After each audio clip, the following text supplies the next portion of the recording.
Here we are back with another episode of me selling some calls and some puts on the side for some extra income. If you're wondering why I sound like a 70-year-old woman who's a chain smoker, it's because I'm kind of thinking I have the vid. I lost some taste, and I guess that's like the telltale sign, but I thought I'm going to power through it and make this video. And by the way, I really just want to say thank you to everyone that's watched my last video where I showed some quote-unquote safer stocks. In my opinion, of course, that's not advice, that I see as safer to sell puts on. And that video actually did really well thus far. So if you haven't checked it out, feel free to go check that out. I got some pretty decent stocks, like I said, in my opinion, of course.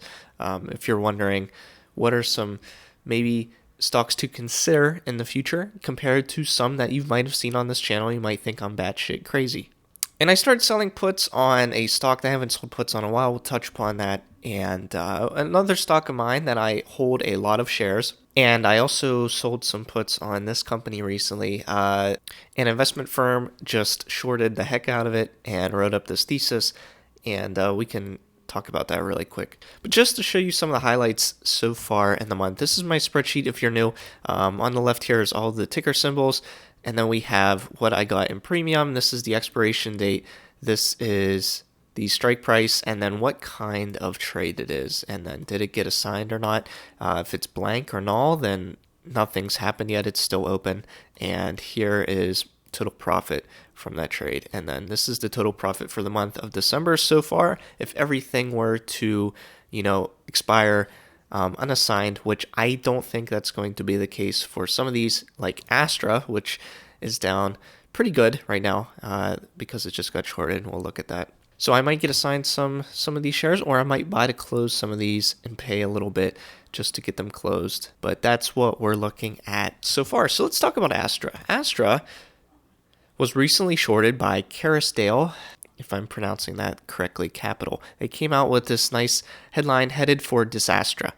They say to do this with all of their shorts. They have these cute little titles. I don't know if that's really needed in a professional way like this, but maybe some can appreciate it. But if you want to read that report, I think it's like 20-some pages. But I read some of their recent tweets, and basically the gist of it was there's no demand. They don't think there's any demand for launching satellites into space at a fraction of the cost of maybe some of their competitors. If you're like me, you may disagree and think, well, satellites are probably the future, and kind of take a bet on that.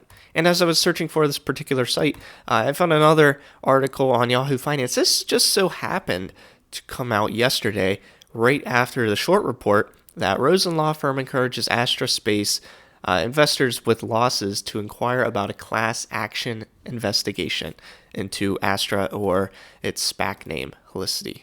They say they announced an investigation of potential securities claims on behalf of shareholders of Astra Space, resulting from allegations Astra may have issued materially misleading business information to the investing public. How convenient that this came out right after the short report. So if we go ahead and we look up Astra on Robinhood, you can see it is currently sitting at $6.85. In the last week, it's down 17% or $1.42. Last month, 36%. And I have some puts out there that I've sold on this company. I have two with the strike price of $7.50, and both of these expire at the same time. And then I have two at $10. And they both expire 1/21. So as of right now, those aren't looking too hot.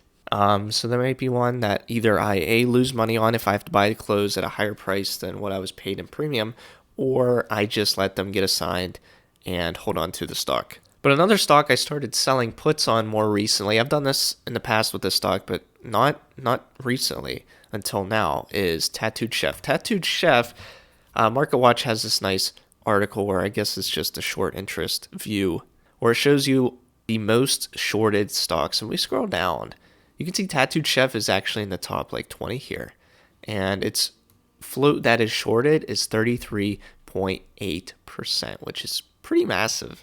And I can't say I understand why.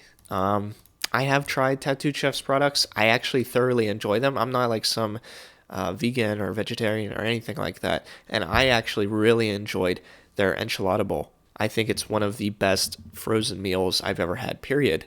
And I've tried a few of their other things like the cauliflower mac and cheese. And I wanted to try some of these things before I even invested in the stock because I'm like, well, if it's a food company, right, I should probably taste the food. And if I like the food, then I'll probably be more likely to not sell if the stock takes a bit of a dip and I won't get too emotional. And that was the case. I enjoyed the products, the ones I did taste, and it seems like they're always expanding. And I don't know. I just feel like I can't quite comprehend why the short interest is this high. Maybe someone can explain it better than I. And I also looked, they did short Tattooed Chef, the same Kerrisdale. They said the recent SPAC acquisition is already past its sell-by date. How funny. So from Tattooed Chef, I sold 2 puts on this, and both are at the strike price of $15.50, and one I made $40 in premium, the other one I made $70 in premium, so $110 in premium, and they expire on January 14th. So we still have some time to see how these trades played out, but both, I think, have appreciated in value, so yeah, I'm up $23 total from those 2 options contracts. And then that and SoFi were my latest put trades. SoFi, I actually did this trade yesterday. I made $21 in premium. Today I closed it, so I bought the close and I paid $5 to close. So that's why you see 16 here is how much in total I made from that trade. And I guess I doubled up on my Ford put. I sold another put on Ford. I forgot about this. And made $19 in premium. It's still open to this day, so I guess I can also put N for this one. But the Ford one's open to this day, and we'll see how that one plays out too. This Ford was on my list of what I thought were some of the safer stocks to sell puts on. So that's pretty much all I got in this update video. Hopefully you enjoyed, and hopefully you found this at least entertaining. Let me know what you think about Astra, if you don't care about it at all, or if you think it's crap, or if you think there's a possibility that it could make money. Obviously, I think it's risky, and that's why the premiums reflect its riskiness. That's why I get so much in premium. But I honestly do think that launching satellites at a decent cost might be a good business model. So I guess we'll see what happens in the end. But yeah, I'm curious to see what other people think about Astra. And yeah, that's all I got for this one. Hope to see you in the next video. And as always, take care.